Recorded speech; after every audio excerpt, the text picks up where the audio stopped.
It almost doesn't seem fair. The Cleveland Browns are sitting at 1 win and 4 losses, and yet, somehow, they're exactly the type of team the Pittsburgh Steelers do not want to face right now.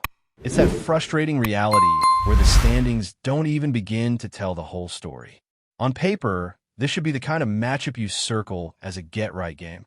But the moment you look deeper, especially at what the Browns bring on defense, it becomes clear this is going to be anything but easy. The Steelers are heading into this matchup at Acrisure Stadium knowing exactly where their issues lie. There's no mystery here.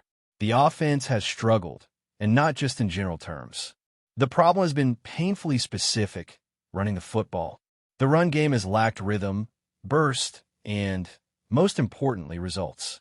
Outside of a few flashes, most notably from Jaylen Warren, the Steelers haven't been able to move the chains consistently on the ground. The blocking hasn't been there. The lanes haven't opened. The push from a line just hasn't shown up in the way it needs to. And now, here come the Browns, owners of the best run defense in the entire NFL. That's not an exaggeration. It's a statistical fact. Cleveland is giving up just over 75 yards on the ground per game. That's number 1 in the league. And if you think, well, fine, then throw the ball, think again. Their pass defense, ranked 4th. Teams are managing barely over 170 yards through the air against this unit. So, yeah, you want to get anything against this group, you're going to have to fight for every single yard. Nothing is going to be handed over. No gifts, no free space, no broken assignments. And what makes it worse is how Cleveland executes this defensive identity. It's not gimmicky. It's not fluky. It's pure, old-school, line-of-scrimmage domination. They get physical.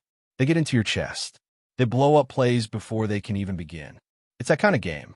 And the Steelers, if they're going to survive this, are going to have to play with that same level of intensity. They'll need guys like Darnell Washington and Spencer Anderson to step up again as extra blockers. There's no room to get cute. This is trench warfare. Myles Garrett, obviously, is the name that jumps off the page. He's the game wrecker, the focal point, the guy every offense has to game plan for, and for good reason. He's already got 4 sacks, 8 tackles for loss, over 20 tackles total, and that's just 5 games in. But here's the kicker. It's not just him.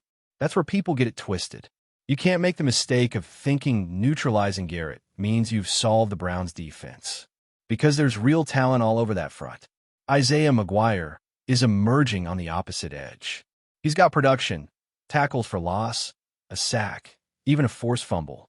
He plays fast, with leverage, and he's going to give whoever draws that assignment, possibly Broderick Jones, a full day's work. Then there's Dalvin Tomlinson and Shelby Harrison's side, holding down the interior, eating up space, and clogging running lanes. And if that wasn't enough, this group can rotate. They're deep, they stay fresh, and they swarm. So yeah, Garrett might draw the headlines, but he's far from alone out there. It means the Steelers' offensive line needs its best game. Full stop. They need to punch, not just absorb. They need to finish blocks, keep feet moving, create actual, legitimate running lanes for Jaylen Warren and whoever else lines up in that backfield. Because if this game turns into Kenny Pickett dropping back 40 times and trying to beat this secondary through the air, that's a disaster waiting to happen. Now, it would be easy to think, well, fine. The Browns' defense might be elite, but their offense is a mess, so that evens things out. And there's some truth to that, but not as much as you'd think. They've got a rookie quarterback in Dylan Gabriel, and yes, he's green. He's young, but he's shown something.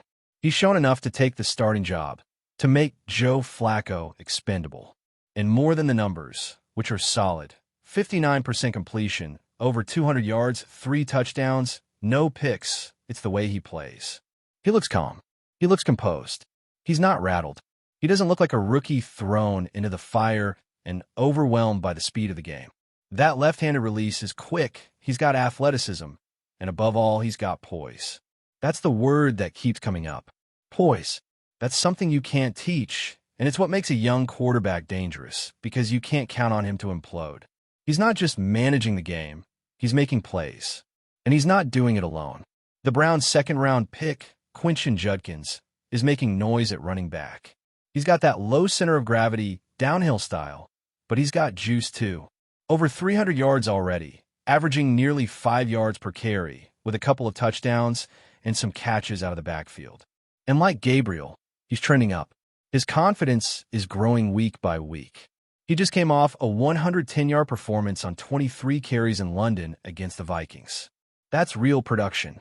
And this is where the matchup gets scary, because we already know the Steelers' biggest flaw on defense is stopping the run. That's been the weak link. So you take a strong, physical runner like Judkins and pair him with a poised, efficient quarterback like Gabriel, and suddenly this doesn't look like the kind of offense you can just roll over. It might not be explosive, but it's capable. And more importantly, it matches up well against the Steelers' vulnerabilities.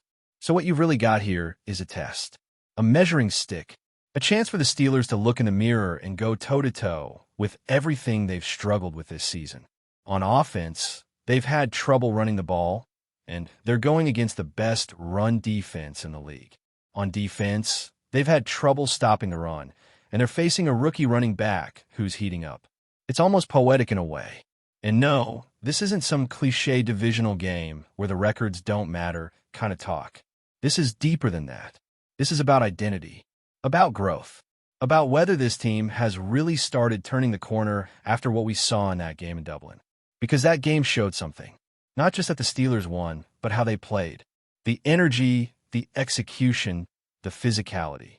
It was a version of the Steelers we hadn't quite seen yet this season. And now we get to find out, was that a one-off, or was that the real beginning of something? And look, it's not like everything suddenly became perfect in that game against the Vikings. Far from it. The tight ends, for example, were mostly invisible outside of Darnell Washington doing some of the dirty work. But the feel of the team shifted. The vibe. Players who had been underperforming started showing up. The offensive line started pushing people around. Defensively, there was more aggression, more cohesion. Guys were flying to the ball. It finally looked like everyone was pulling in the same direction. You could sense the frustration melting away from some of the key players. Guys like Patrick Queen, who'd been battling through injury and trying to lead a defense that wasn't quite clicking. Like TJ Watt, who wasn't getting home the way he wanted to early in the season. Like Keanu Benton, who wasn't making the kind of splash plays people expected. It wasn't perfect, but it felt different. It felt like progress. And now, that progress is going to be tested. Because whatever momentum the Steelers built in that win overseas is going to collide head-on with a Browns team that, despite their record, can punch back. A team that's built in the trenches. A team that will challenge your toughness. And a team that, like Pittsburgh, is desperately trying to turn a corner of their own before this season slips away. Make no mistake, this isn't just another AFC North slugfest. This is a proving ground. A game where the Steelers will have to prove that what they showed in Dublin wasn't just a spark, but the start of something real. Because if they're going to go where they believe they can go, these are the games they have to win. These are the matchups where flaws get exposed or overcome. There's no in between. There's another layer to this game that makes it even more compelling. Urgency.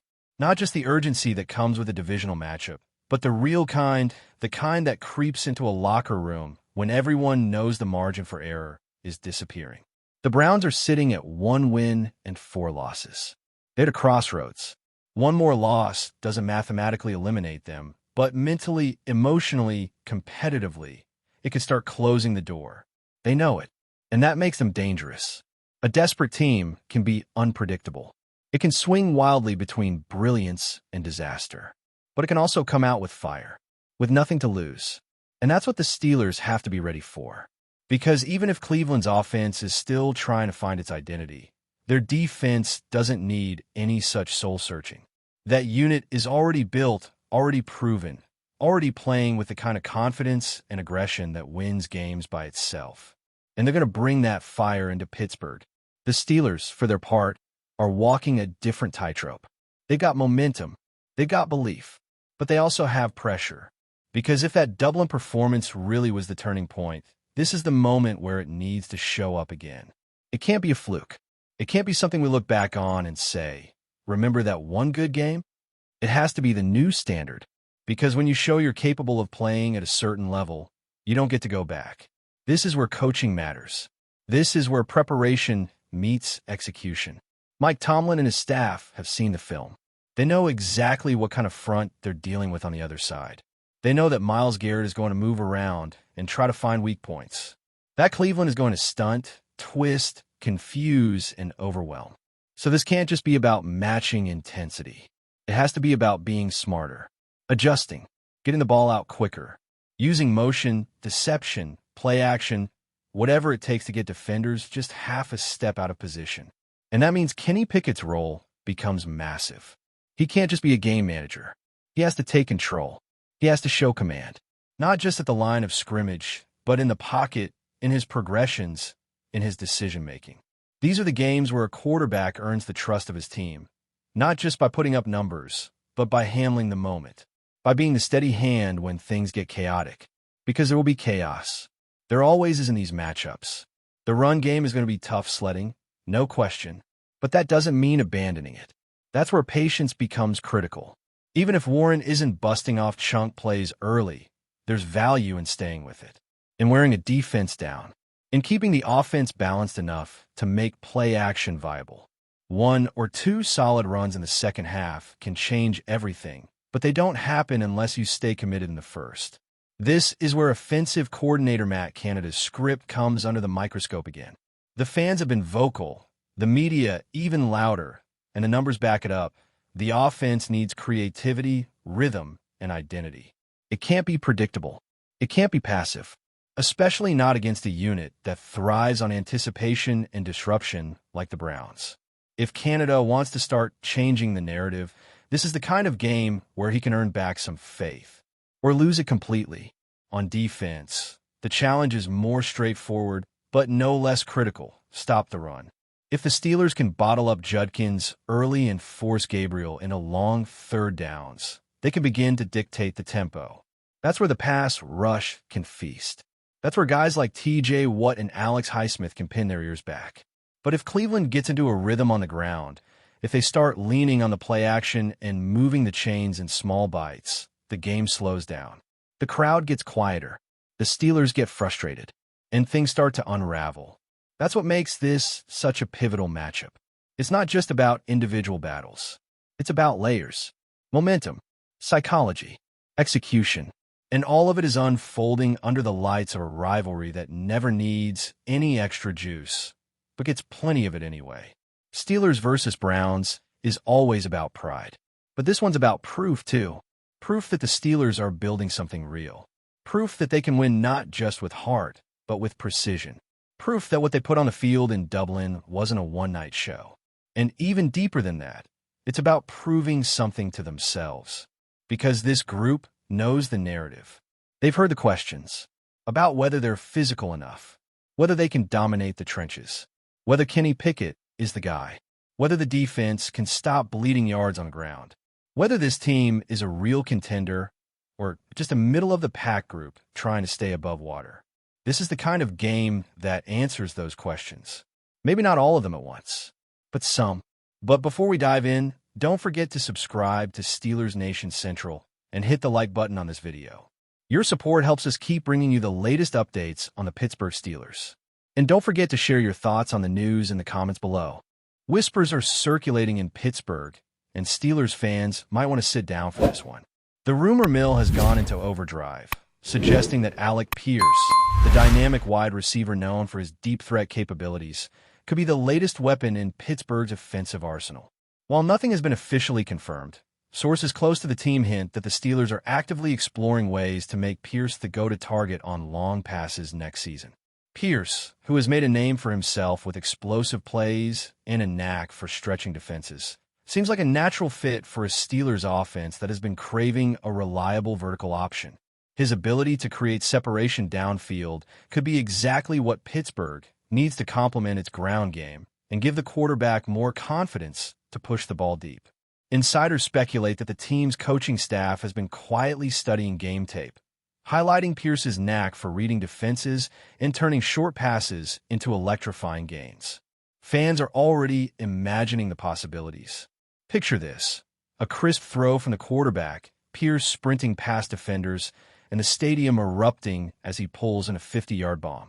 Steelers Nation has long waited for a true, deep threat receiver. And if these rumors hold water, Pierce might just be the answer. Discussions about contract details, potential trades, or draft maneuvering are swirling, but the overarching theme is clear. Pittsburgh wants to make a statement. While it's still early days, the buzz around ALEC Pierce has reignited conversations about the Steelers' offensive identity. Could this be the season they finally combine power, speed, and precision downfield? If the whispers are true, the Steel City might soon have a new aerial ace to thrill fans and strike fear into opponents. Keep your eyes on the rumor boards. This one could turn into a headline sooner than anyone expects. That's it for this update. If you enjoyed the video and want to keep receiving exclusive news about the Pittsburgh Steelers, make sure to subscribe to Steelers Nation Central and give this video a like. We always look forward to hearing your comments and opinions. See you in the next video.